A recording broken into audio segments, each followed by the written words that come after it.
ليس البر أن تولوا وجوهكم قبل المشرق والمغرب ولكن البر من آمن بالله واليوم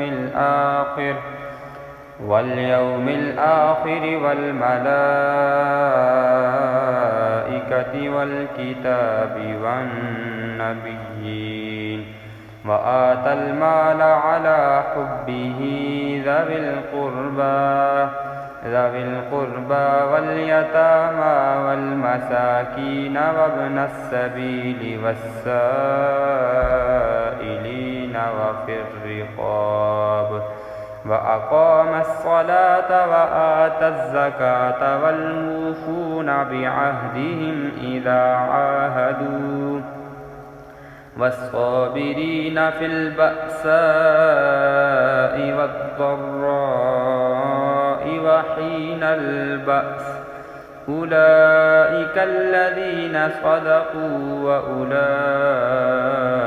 هم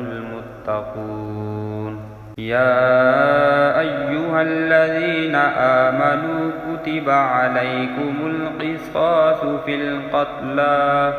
الحر بالحر والعبد بالعبد والأنثى بالأنثى فمن عفي له من أخيه شيء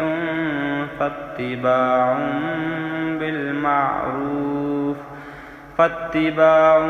بالمعروف وأداء إليه بإحسان